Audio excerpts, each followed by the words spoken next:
very much. Great. Morning, everyone. It's nice. I don't think the video will need to be adjusted that much for the leader to the speaker today, do you? Lovely. I really resonate with the name thing. I'm rubbish with names. Anybody else really bad with names? Like faces, I can clock faces. In fact, to tell you a funny little story, well, not funny, I'll just tell you a little story. You can decide whether it's funny or not. But about a couple of years ago, probably 2 years ago, something like that, a lady came up to me and she said, "Hello, Mark, I bet you don't remember me, do you?" Now, you got to appreciate that, like Laura said, I've been doing this since 1988.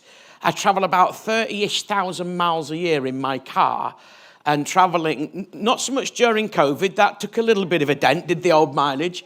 But up until that point, I'd been speaking in like 3 or 4 times a week, and sometimes it can be to sort of groups this size, other times it could be to sort of really large groups and everything in between. So I meet a huge amount of people. But on this particular occasion, I didn't remember a name, but I thought, I'm going to get you. So I said to her, I'm going to make this up because I can't remember what it was, but Brighton, 1995, how's your husband? And she looked at me really shocked. And I thought, either I'm blagging this, either I got confidence here, or I did genuinely remember. And I did genuinely remember. And she said, wow, that's amazing. She'd come to see me at the end and we'd prayed together. And her husband was going through some challenges, which he came through, which was really, really great. I said, she went, oh, I can't believe you remember me. I said, yeah, but I don't remember your name. I cannot remember your name. Yeah, I can remember people's faces. I used to be really good at remembering mobile phone numbers and registration cap. I mean, not that I did that for a hobby or anything, you understand. Let's just set a few things straight here. But names I am shocking with. And so I totally relate to that.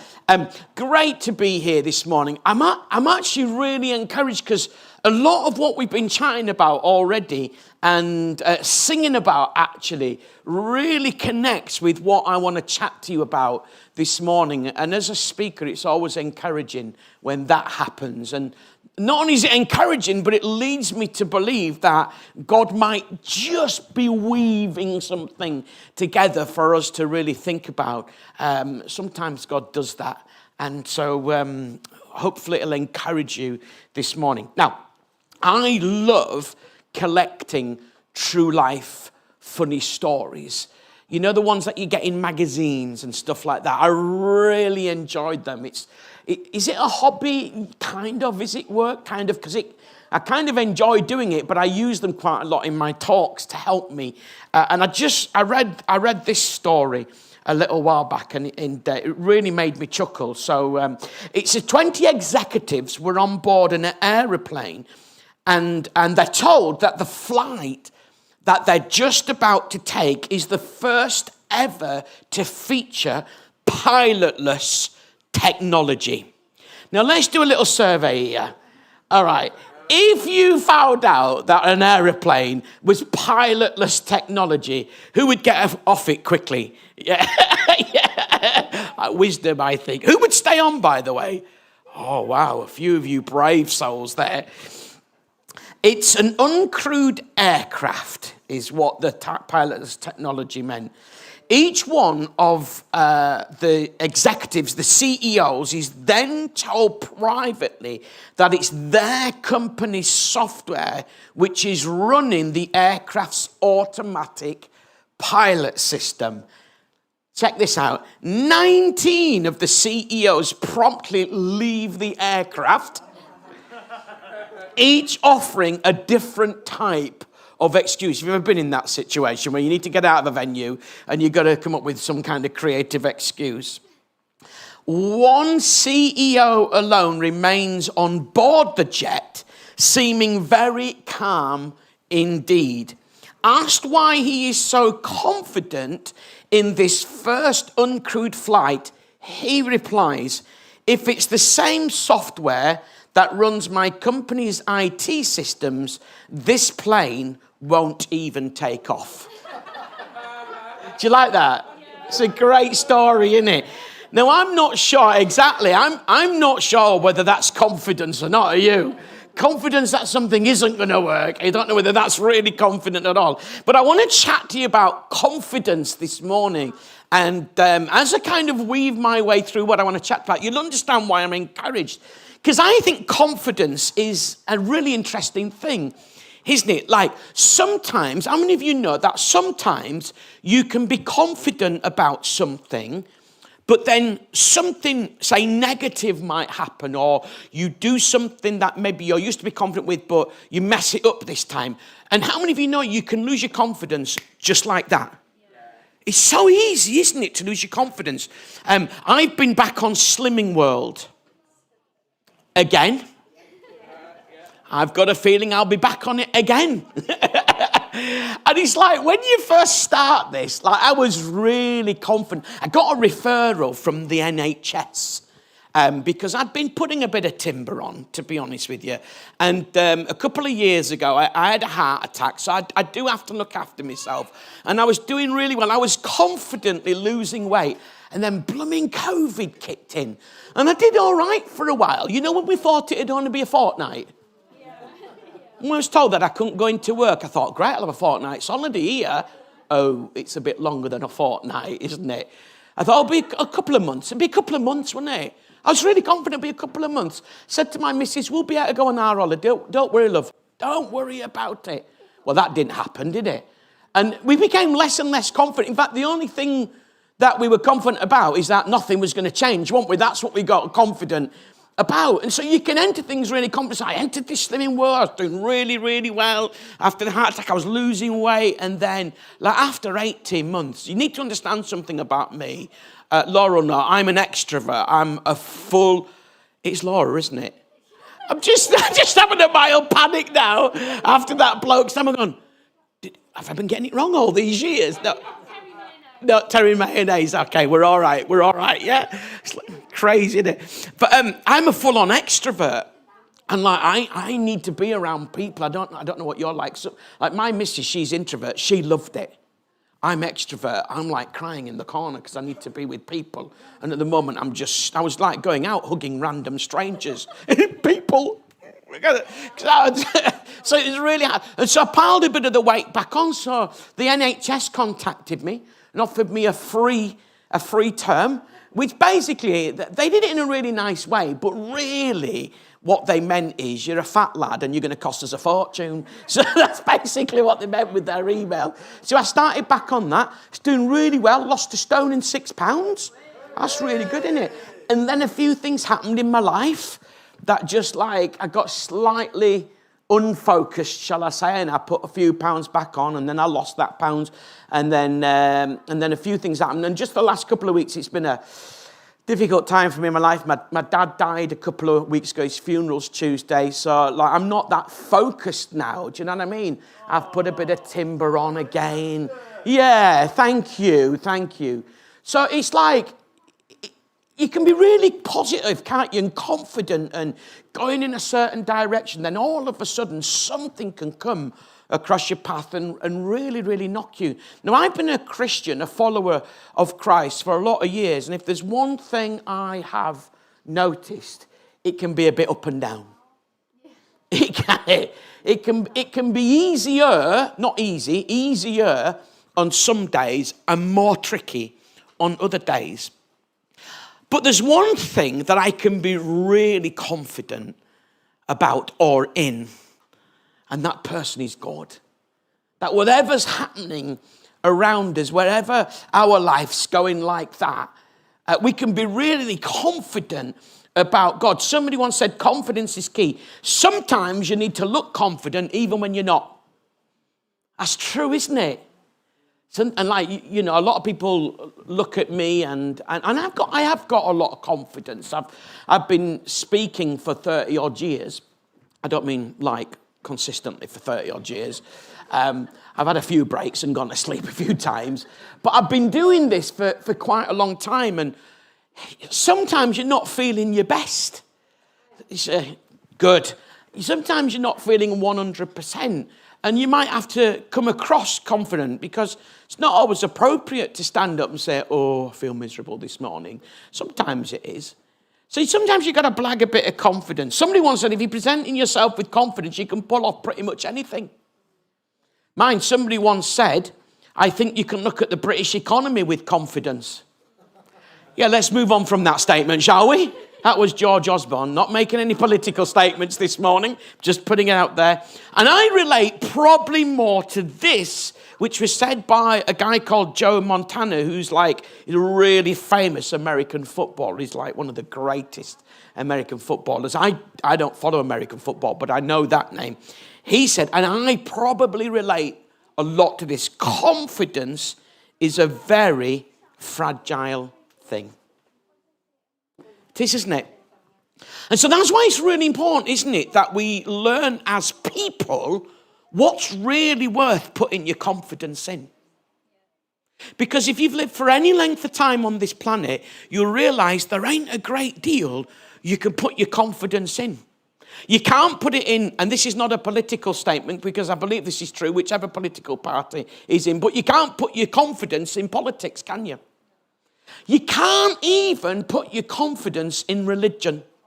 You can't even put your confidence in church, particularly because church is full of people. And guess what? You can't put your confidence in people as much as you would want to.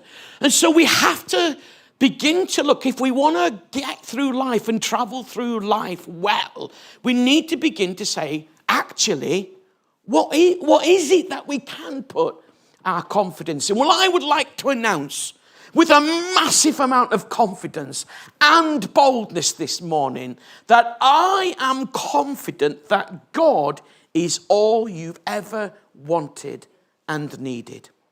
Now that I can announce with real confidence. That I can go out on a limb and apply a certain amount of risk. I feel confident to stand in front of any person today and say, God is all you've ever wanted. God is all you've ever needed. And it's not through my confidence particularly. And it's not through the confidence in the church or through confidence in people that are Jesus' followers, although that does all help. And that's why I love like church and coming together for this sort of thing, and also love the cafe thing. That's all part of it, isn't it?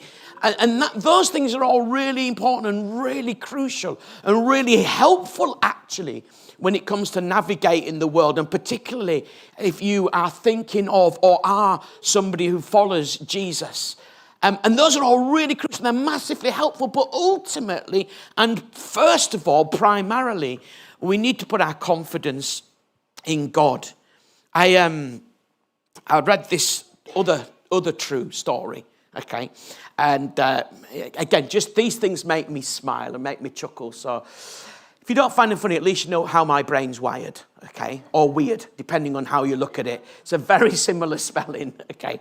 A company hired a new CEO. He was confident he was exactly what the company wanted.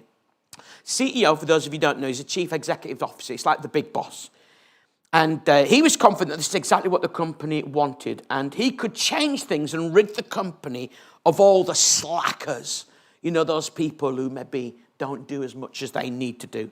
On the tour of the facilities, the CEO noticed a guy leaning on the wall. The room is full of workers, and he wants to let them know, arguably with a bit of arrogance, that he means business. So the CEO walked up to the guy and asked him, how much money do you earn each week?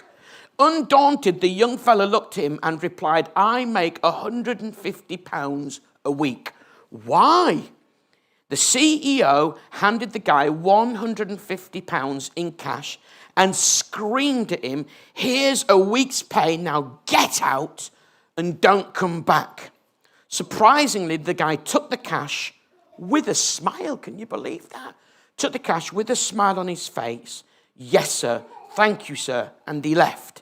Feeling pretty good and a measure of confidence about himself for firing this chap, the CEO looked around the room and said, does anyone want to tell me what that slacker did around here? And with a sheepish grin, one of the other workers muttered, "He's the pizza delivery guy." You can see why he was, yes, I feel that's definitely worth an applause. Do you like that? I mean, imagine that. Do you think that CEO lost a bit of confidence? I think he lost a little bit of swagger. You know, it was more of a sort of a kind of, I don't know what the opposite of a swagger is, but whatever it is, a swigger. I don't know what it is, but he was probably lost a lot of his confidence. I want to make a really bold announcement that I'm really confident about this morning. My God is not in the business of getting rid of anybody. He isn't. In fact, we boldly and confidently say as Jesus' followers, everybody's welcome. And we're really confident of that. Do you know why? Because we know that the Bible tells us, which we have confidence in the Bible, because we've learnt that it's true over the years we've been following Jesus. We've built up a bit of a confidence, and we know that God's love is for every single person without restriction and without any kind of parameters. You don't need to go tick, tick, tick, tick, tick. Yeah, I can receive God's love this morning. And so you can be confident that God is all you've ever wanted and all you've ever needed. But for you to be confident that God loves you and welcomes you, you have to decide that God is what you need, that God is what you want. Now, here's the story. I have to do that regularly because you can just lose sight of it a little bit. You know, things happen. Life gets in the way, life sometimes, doesn't it? Kind of things, stuff is a very useful word. Stuff happens. And it can just take your gaze off God a little bit. And when that happens, you can lose a bit of confidence. I'd like to read to you some sentences from a book. And this ain't no normal book, by the way. This book is the world's best-selling book. But it's the world's best-selling book for a reason. It's powerful, it's dynamic, and it is the number one place to go to when you need something to help you in life and faith. The book's called the Bible.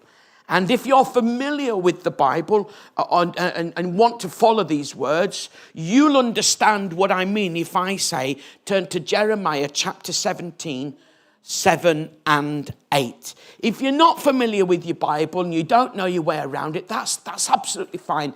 I'll read to you from the Bible. And if you've got a phone with you, if you put in Jeremiah, like the name Jeremiah, 17, so just 17, colon, 7 and 8, and hit search, it'll bring it up for you.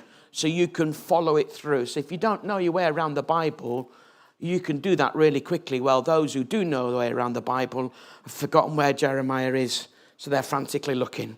Okay, she's got it. Confidence? No, what kind of... Oh, did you? Use the index duck. So, let me read these words to you because I love these words.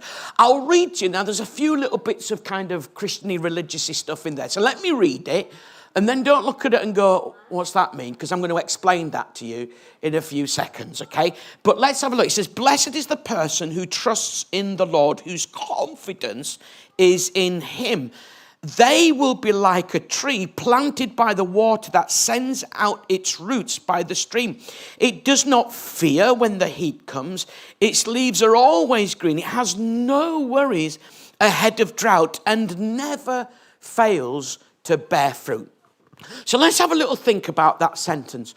Wouldn't you like to be a person who always feels you're producing something that's good? Do you know what I mean by that? Somebody, you do, yeah, I do too. Somebody who can look at your life and go, do you know what? I feel like I'm producing, like if you were fruit, If you were producing fruit, you'd go, yeah, I quite like that apple or that pear or that banana. So stuff that you could look at and go, yeah, I feel like I'm really producing something. Like I feel like my life is healthy, because that's what it is, isn't it? When you're producing something, it's because the tree's healthy. I've got limited knowledge of gardening, but we've been doing a bit, because like everybody in lockdown, I became a world's expert on garden allotments. Okay, that's kind of gone.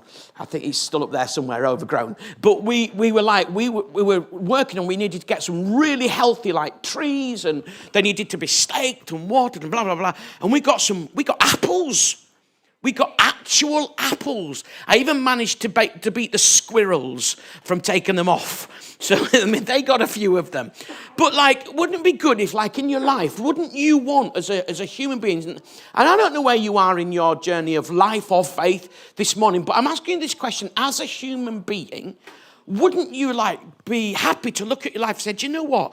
I'm healthy and I'm producing fruit. Like, there's something about me that is beneficial to other people. I'm not on about, you're frantically running around in life and grinding yourself into the ground. But just who you are as a person is good. That's what we all want to be, isn't it? I have a fairly basic, but I think it's a true view of humanity, that most of us, we just want to give it our best shot in life, and without upsetting too many people along the way. And you get some idiots that are not bothered about others, but the vast majority of us want to live those kinds of lives. Well, I think the real key to how we live those kinds of life is found in these little sentences. So, look at that end bit. It has no worries ahead of drought and never fails to bear fruit. So whatever season of life it's in, that person is always bearing fruit, which means it's healthy. So how do we accomplish that? Look at it. First of all, blessed. Now, whenever the Bible uses the word blessed or blessed, all right, it's actually really, really interesting. It means happy. But it doesn't mean just happy. It means happy, happy. That's what it means. It's like trying to make a really important point here, that the people that follow the Lord are not just happy, they're happy, happy. That doesn't mean that we're never miserable or never down or never upset. I don't want to mislead you or misguide you this morning, because how many of you know that life is tough? And as my mate said, if the Christian life is a bed of roses, I must be sitting on the thorns because there's a bit of pain around. And I think that's true. But what this is saying is this is something deeper than just a surface happiness. So it's happy is the person who trusts in the Lord, whose confidence is in him. What does it mean to trust in the Lord? What it means to trust in the Lord is to arrive at a point in your life where you might not understand, but arguably that's where the trust is greater. Where you might not understand everything about God. And by the way, if I understood everything about God, I wouldn't want to follow him. Because my brain is not that big. And so if I can get it around God, he's not a very impressive God, is he? Do you agree with that? It's not that impressive, is he? If I can understand him. So by definition, it means to trust in him and put my confidence in him. It doesn't mean that we suddenly understand everything about him, or we must wait to arrive at that point when we say, yeah, I can get my head around God. Let me give my life over to him. By the way, I don't understand electricity. But what I do know this morning, if I hadn't used electricity to make me a cup of tea, I probably wouldn't have got here. Because I need my cup of tea of a morning. I didn't look at the plug and go, whoa, I don't understand you. Oh, you're weird. Whoa, how does that? I press that button and that like, whoa, freaky. Pull it out, pull that plug out. I ain't using you. We don't do that, do we? I look at it and go, yeah. In fact, I don't even look at it and do logical thinking, rational thinking. What I do know is put the kettle on, Yorkshire tea bags. It's got to be, there's a yak then. Whoa, I'm offended now. But I know that I make a cup of tea. And there's a benefit.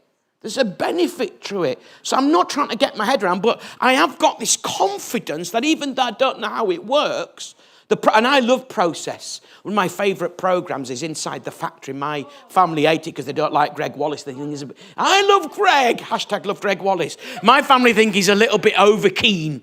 And he is keen.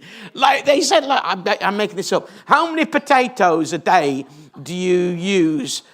Let's say 1.2 million. 1.2 million! And it's like whatever the answer would have been, he's a little bit over keen. But I like him.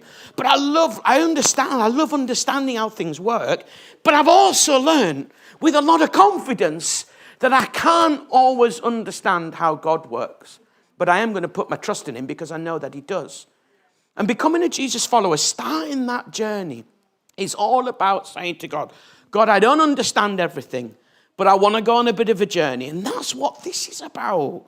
It's what church is about. All of us who haven't really got an idea what we're doing, but some of us have been on the journey a little bit longer. So we've got maybe a little bit more of an idea, but then we learn some things. We didn't get that quite right. So we tweak and we change. And that's all part of it. But we're in it together, cheering each other on, giving each other the best that we can be, because we want people to keep following God and keep learning about God and keep going on a bit of a journey.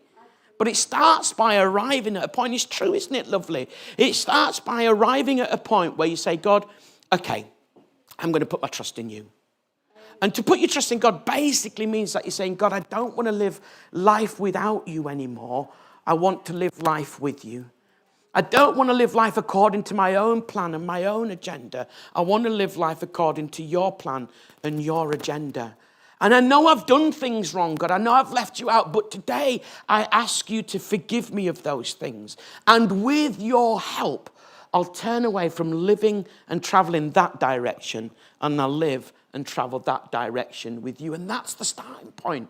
And at the end of my chat, which is in a couple of hours, I'm going to... Oh, so maybe a little bit. Well, it's not really, by the way. Don't worry. Just you can breathe a bit more now. It's not going to be that long. But at the end of me chatting this morning, I'm going to give you an opportunity to say yes to God for the first time. Or it might be that you need to say yes again, because sometimes you need to do that. I'll explain more about that in a few moments' time. So happy is the person who trusts in the Lord and whose confidence is him. They'll be like a tree planted by the water that sends out its roots by the stream. In other words, if you imagine that its roots are going out to the stream, because that's where the source is. That's where you get the life. That's where you get the energy. You don't have to go buy something else. And when you become a Jesus follower, you're putting your roots straight into God. Because that's where the source is. You're not putting them into the church and then into God. You're putting them into God.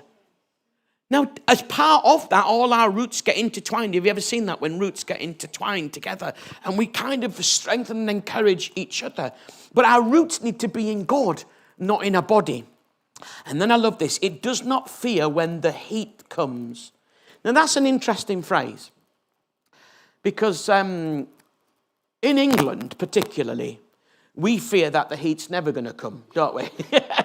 It's like, that's our big fear. I booked a holiday and I'm staying in England. Oh, I'm fearful that the rain's going to come, never mind the heat. We're going to Spain in a couple of weeks. We just want to feel some heat on our skin. We haven't been for ages. So it's a little bit hard for us to understand because we live in England. But actually... what this verse refers to is where this took place, where this is all written, there were seasons that you could predict that the heat would come. And you kind of built your rhythm of life according to that. But the problem is, because you knew when the heat was going to come, you also knew what the heat could do in that season. If you've seen any photographs of places, even like Africa, where the rainy season has come and gone and there's been no rain. And then the hot season is coming and you see the parched land and it's cracked, isn't it? So what this is saying is, look, even when the heat's going to come and potentially bring death and destruction, because that's what the heat seasons do, you don't need to fear. Wow, that's amazing, isn't it? And that's the confidence we have in God, that even if we know stuff is coming, we don't need to fear. Even if we knew what was happening tomorrow and it wasn't going to be a good thing, we don't need to fear. Why? Its leaves are always green. That means there's always life there. And this to me seems like a really good verse, right? A really good sentence from the Bible.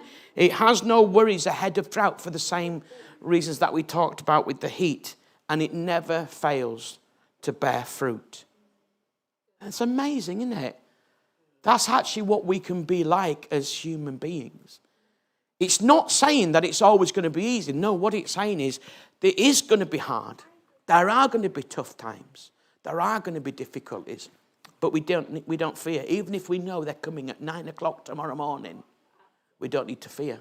We don't need to worry. Why? Another great sentence in the Bible.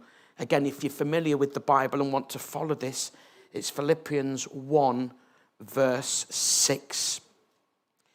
You're following on smartphones. If you type word Philip and then put an extra P on the end and then IANS, 1:6, that'll bring you to this little sentence that says, being confident of this, that he who began a good work in you will carry it on to completion until the day of Christ Jesus. I start a lot of things with confidence and then lose confidence as well, lose interest. Anybody else ever lose interest? You know, it's easy to lose interest, isn't it? You start off like really confident, like with Slimming World, and then you lose interest. You think, yeah, I'm going to lose that 2.5 stone. That was my goal that I need to lose. Well, I'm doing all right.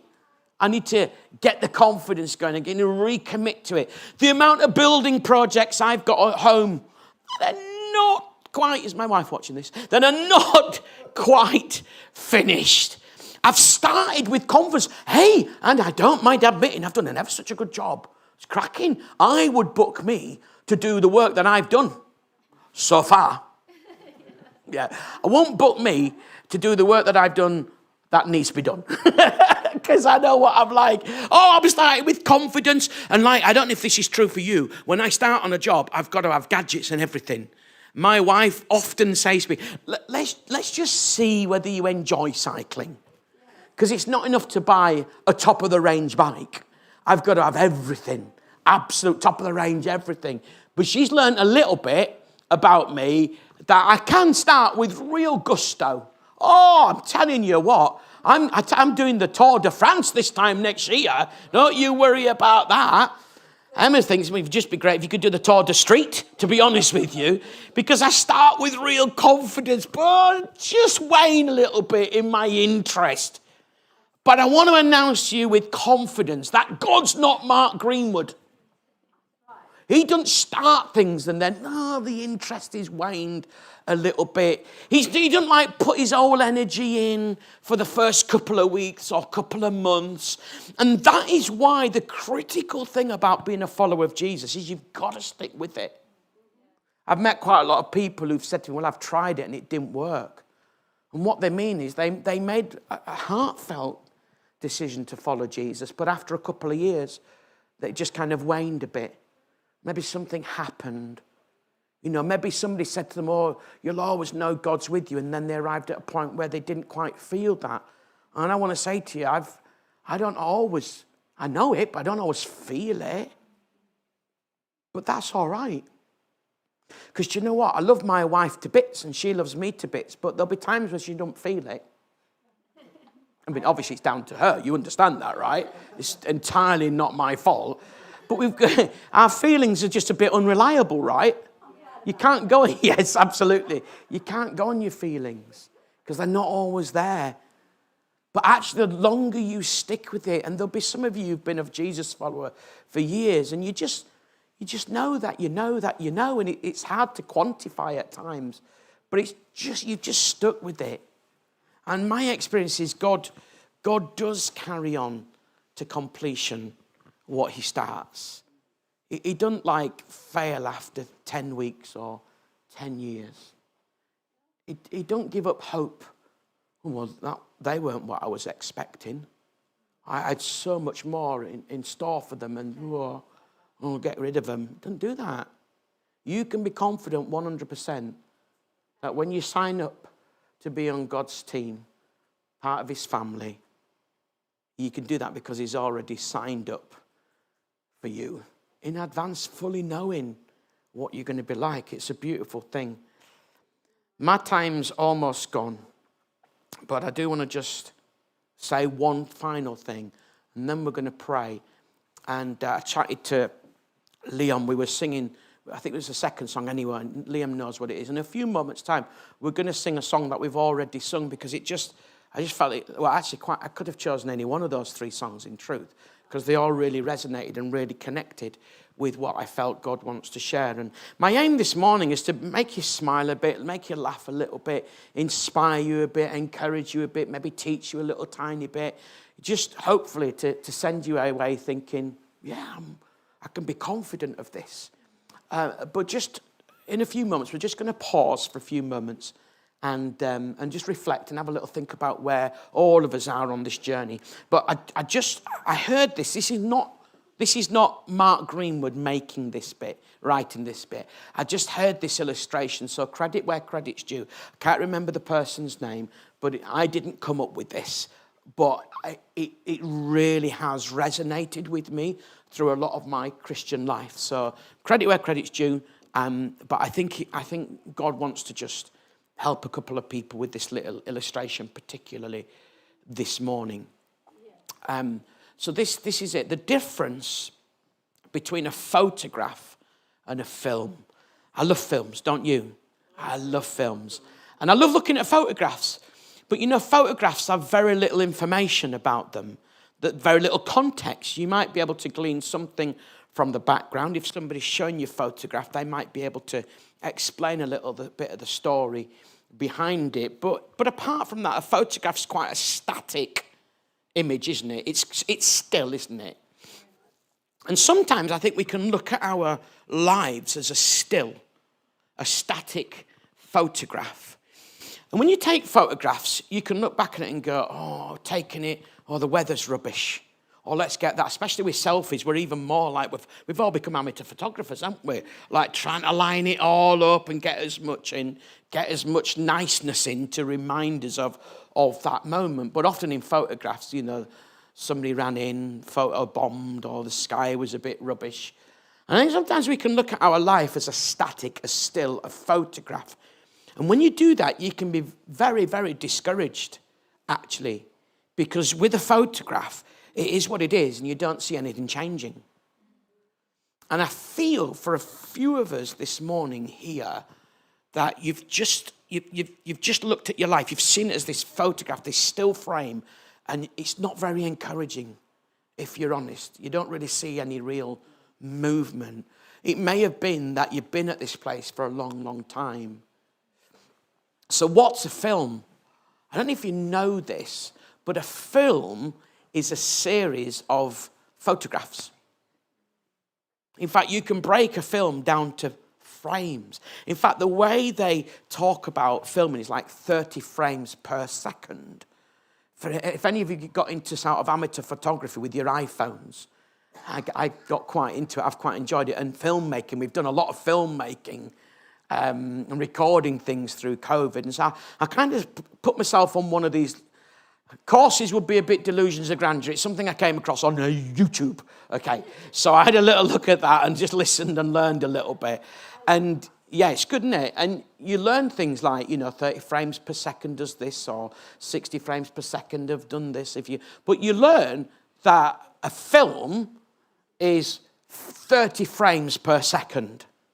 So imagine a full movie, how many frames per second that is. It's filmed at much higher res. In other words, a frame is like a photograph. It's like a still. And if you break it down, you can actually take a frame and create a still.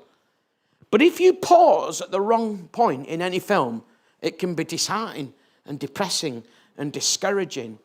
But when you see the whole film, you can see the whole story. You can see high points, low points, encouraging bits. My wife, for a lot of years, she did like technical editing of people's novels. And so she could help them, like literally, you need to put a downtime in the book here, otherwise it won't grip people. So she could interact. So she created this graph for people to work by. And this is the kind of deliberate, you've got to take people on this bit of a journey. I'm not saying that God sends us things deliberately. I think he does allow things, if I'm honest. But I want to encourage you this morning to see yourself or your life as a film. Don't base your confidence on where you're at right now, but see it as a film with a great ending, with a really good ending. And know that one of the key people in that film is God, walking it with you. So create a story worth telling. Be confident, because do you know what? Whoever you are this morning, wherever you are in faith, God has a plan for your life. He wants to use you. It starts by inviting him in and asking him to forgive you and giving your life over to him. But when God's in your life, you can be confident. He'll work in you. He'll change you for the better. He'll change you for good. And he'll use you, and you'll write a great story about your life that will transform and will change people around you in your community and potentially even beyond. For me, becoming a Christian, it's not about just choosing to give up the life that I was living, although that's critical. It's about signing up to a whole new adventure, to go out and make a difference, to radically change the world, to bring about justice that is on God's heart. And that's why you're in a great community of believers to sign up to that journey. God uses you with things like the cafe. Was it the midday, noon night? Thank you. I did listen, honestly, but my brain's not working. The nightlife cafe, that's making a massive difference in people's lives, isn't it? And of course, anybody can do it. But isn't it lovely that the churches, people who've said yes to Jesus and want to make a difference, have signed up to make that kind of a difference. So please don't think by becoming a Christian you're giving up a whole bunch of stuff and just kind of becoming this bunch of people that just sit in chairs on a Sunday and sing songs. As much as we love that, it is about bringing about God to many, many people. I wonder whether we might just pray. Let's just pause, shall we? I completely lost track of the time that I've started, so apologies for that if I've gone on longer. I just forgot to look at my watch. But let's just pause.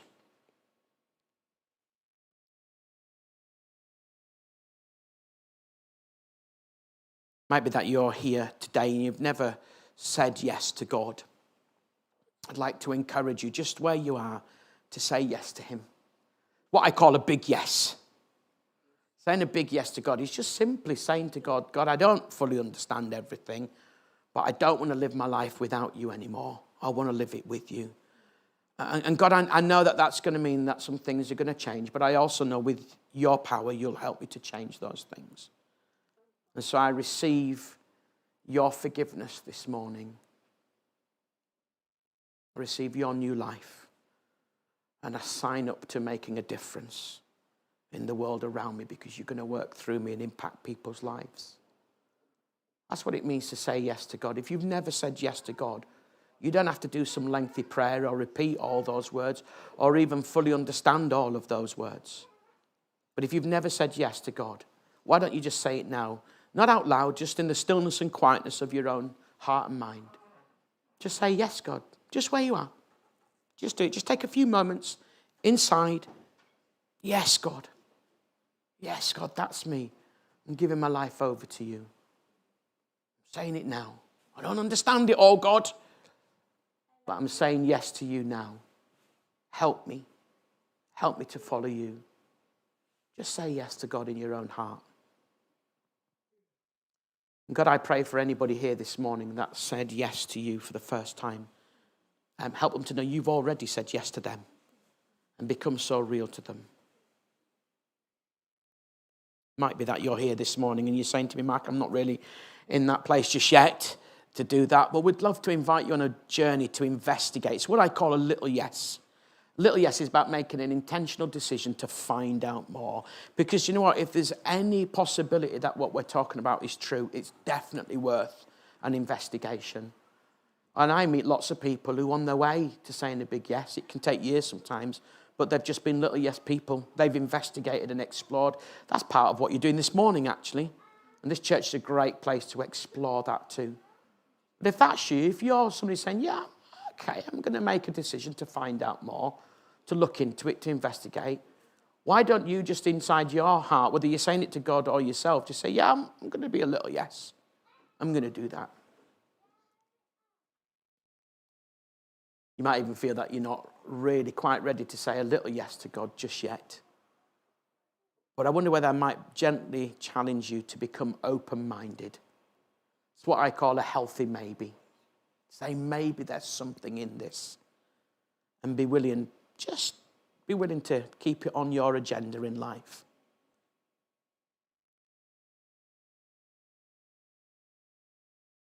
I meet quite a few people who become healthy maybes. And then the final group, don't always do this one, but just feel this morning it's needed. Sometimes you've just got to say yes again to God.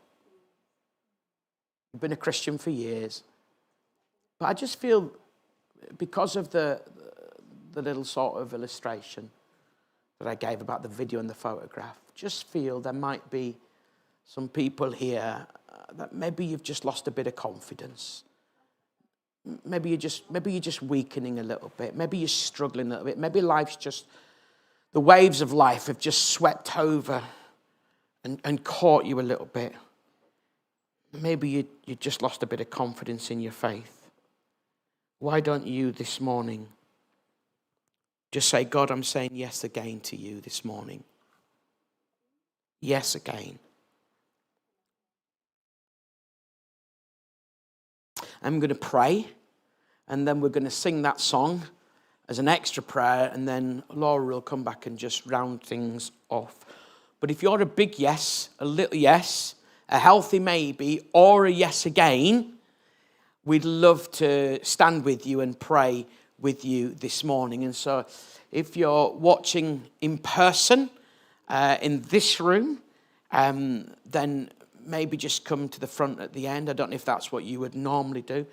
If you've said yes to God for the first time, I've got a little book that I've produced for people just like you.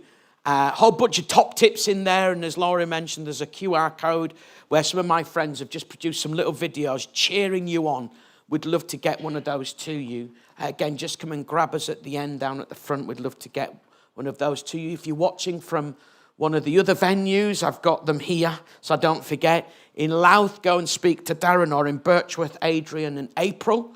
Or if you're watching online and not in any of those venues, just connect with us and contact us. Maybe, Laura, you might just give people online a heads up as to how they can, because I don't know. That would be really useful. But wherever you are, however you've responded this morning, let's walk with you and journey with you and help you on your way. We're going to sing again, and I've forgotten the name of the song. Liam, shout it out for us, mate. How Deep the Father's Love for Us. What a great song that base our lives on his love. So we'll sing that together, and then I'll hand back over. God bless. Thanks for listening. It's been a joy to be with you. Thank you.